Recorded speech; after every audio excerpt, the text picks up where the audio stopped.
नमस्कार। आप देख रहे हैं न्यूज स्केल लाइव। मुंबई की राजनीति में आज एक बड़ा बदलाव दर्ज हुआ है। जिस शहर को 3 दशकों तक ठाकरे बंधुओं का किला कहा जाता रहा, वही अब सत्ता का समीकरण पूरी तरह बदल चुका है। मराठावाद की राजनीति पर जनता का फैसला साफ नजर आ रहा है और विपक्ष के सामने भविष्य को लेकर गंभीर सवाल खड़े हो चुके हैं। इन्हीं अहम मुद्दों पर आज प्रसंग वश में वरिष्ठ पत्रकार रमेश शर्मा कर रहे हैं विशेष चर्चा। आगे बने रहिए न्यूज स्केल लाइव के साथ। नमस्कार। प्रसंगस में आप सभी का स्वागत है। प्रसंगस में आज बात करेंगे महाराष्ट्र की। महाराष्ट्र की बात आप तक पहुंच चुकी होगी कि महाराष्ट्र में जो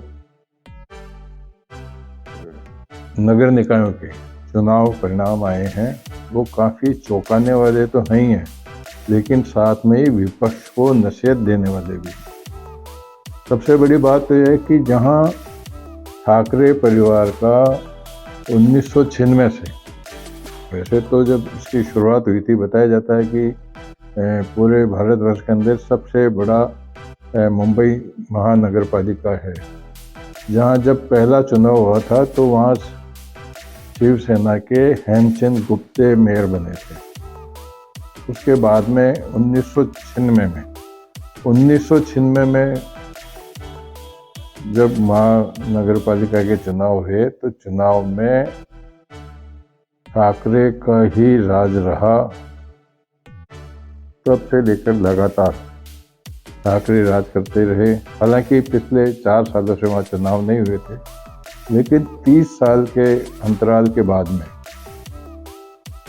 30 साल के ठाकरे शासन के बाद में जब ये चुनाव हुआ तो चुनाव में जिस प्रकार से मतदान हुआ, वहाँ के महाराष्ट्र के जो लोग थे जिन्होंने जिस प्रकार से भाजपा को, महायुति जो गठबंधन है भाजपा का, उसको जिस प्रकार से समर्थन दिया वह काफ़ी चौंकाने वाला तो सही है। इसके साथ साथ में यह विपक्ष को भी नसीहत देने वाला है, विशेष रूप से ठाकरे बंधुओं को। हालांकि ठाकरे बंधुओं ने, सबसे पहले तो अपन जान लेते हैं इसका महत्व क्यों है। मुंबई में महानगर पालिका में जिस पार्टी का राज होता है, अक्सर पूरे प्रदेश में उसी पार्टी के प्रभाव से आगामी जो भी चुनाव होते हैं या राजनीतिक वर्चस्व होता है वो उसी से आगे पीछे माना जाता है। अब चूंकि भाजपा का पहली बार यहाँ मेयर बनने जा रहा है, अभी जो जानकारी, लेटेस्ट जानकारी है उसमें 277 में से 126 सीटें बीजेपी को, महायुति पार्टी को मिल चुकी है। अब सबसे बड़ी बात है कि जो बजट है, बजट भी कई राज्यों से, मतलब भारतवर्ष के कई प्रदेश से भी ज़्यादा बजट है। लगभग 76,000 करोड़ रुपए से ज़्यादा का बजट वहाँ है, जो अन्य किसी सरकार, प्रदेश सरकार से काफ़ी अधिक है। ये बात तो हो गई इसकी। अब जब इतना बड़ा बजट होता है तो विकास की बातें भी उसी से होती है। विकास होगा तो जनता को विकास चाहिए, पार्टी से कोई मतलब नहीं है या उनका कोई स्वार्थ नहीं है। आने वाले समय में जब चुनाव होंगे तो इसमें भाजपा को ही अब एक स्पष्ट रूप से आगे बढ़ने का संकेत मिल रहा है। अब हारे क्यों? हारने की जहाँ तक बात की जाए तो महाराष्ट्र के अंदर जिस प्रकार से, वहाँ जिस प्रकार से ठाकरे परिवार ने, हालांकि एकनाथ शिंदे ने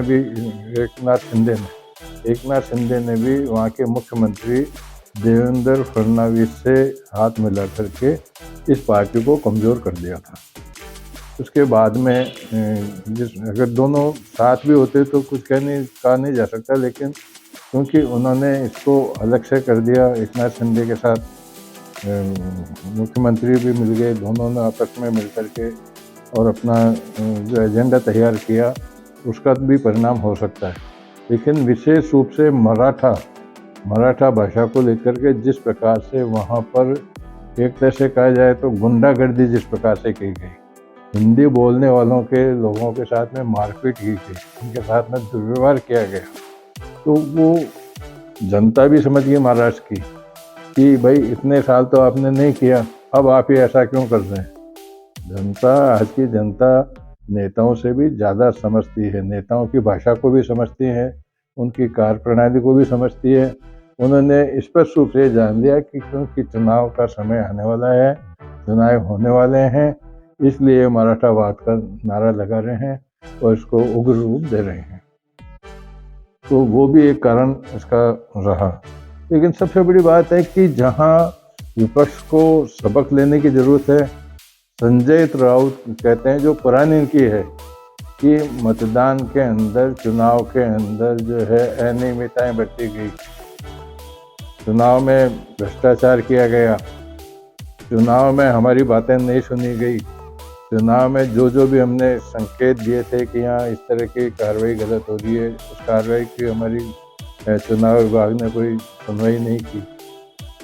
हमारे काफ़ी हजारों लाखों लोगों के वोट काट दिए गए। अब भाई ठीक है, वोट तो अभी भी कट रहे हैं ना। आप उत्तर प्रदेश में भी तो देखे, करीब 2.5 करोड़ वोट कटने जा रहे हैं, अन्य प्रदेशों में भी कट रहे हैं लाखों वोट।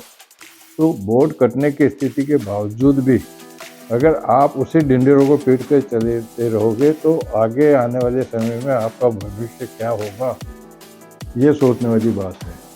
हालांकि कांग्रेस की तरफ से अभी स्पष्ट रूप से कोई प्रतिक्रिया नहीं आई है, लेकिन क्योंकि संजय राउत भी अगाड़ी जो उनकी पार्टी बनी हुई है उसी के प्रमुख नेता हैं, उनके कहने का मतलब ये है कि उनकी पार्टी का यही कहना है। कुल मिलाकर के मुंबई में ही नहीं, मुंबई के अलावा भी नासिक में, नागपुर में और ऐसे कुछ 7-8 जगह ऐसे है जहां भाजपा को स्पष्ट बहुमत मिला है। कांग्रेस को अकेले लातूर में जो है सरकार, उनकी नगरपालिका बनाने की जो है संभावना निश्चित हो गई है, क्योंकि 70 में से 43 सीटें कांग्रेस को वहाँ पर मिल चुकी है। फिर चुनाव की बात है, चुनाव में तो देखा जाए तो किसी समय में इंदिरा गांधी भी हारी थी, बहुत बुरी हारी थी उस समय, उसके बाद में भी कांग्रेस आई थी। सब कुछ होता है, लेकिन राजनीति में जैसा मैं कहता रहता हूँ कि राजनीति में सब कुछ हो सकता है, कोई आश्चर्य वाली बात नहीं है।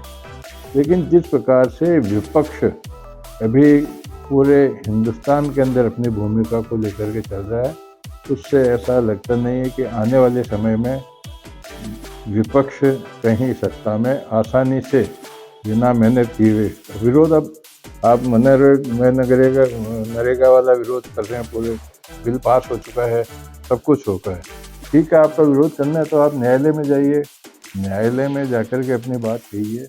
लेकिन आप इस प्रकार से लोकप्रियता हासिल करना चाहते हैं तो लोकप्रियता इस प्रकार से हासिल नहीं की जाती। कुल मिलाकर के कहने की बात यह है कि जब चुनाव में आप लगातार हारते जा रहे हैं, चुनाव में आप छत्तीसगढ़ में हार गए, मध्य प्रदेश के अंदर हार गए, राजस्थान में आप हार गए, आपके पास में सरकारें हैं कितनी, केवल 2 या 3 प्रदेश में तो आप राज कर रहे हो अभी, और फिर भी आप आराम की नींद सोए हुए हो, तो आपके लिए बहुत बड़ी चुनौती है। इस चुनौती को अगर आप स्वीकार करेंगे तो विपक्ष की भूमिका में खड़े होने, सत्ता की बात तो दूर है, विपक्ष की भूमिका में खड़े होने के लायक अपने आप को तैयार कर सकेंगे। कुल मिलाकर के महाराष्ट्र का जो आज का जो चुनाव परिणाम आया है वह काफ़ी चौंकाने वाला है, देश के भविष्य को आगे निर्धारित करने वाला है। अन्य प्रदेशों में भी जहां चुनाव होने वाले हैं, हालांकि बंगाल में भी चुनाव होने हैं, बंगाल में और उत्तर प्रदेश में भी इसके बाद चुनाव होने हैं, तो कुल मिलाकर के स्थिति संभालने वाली होगी। और साथ ही सत्ता पक्ष को भी इस बात का ध्यान रखना पड़ेगा कि जनता ने जिस विश्वास के साथ में आपको सत्ता में ला करके बैठाया है, उस विश्वास को आपको उससे भी कई गुना अधिक कायम रखना पड़ेगा।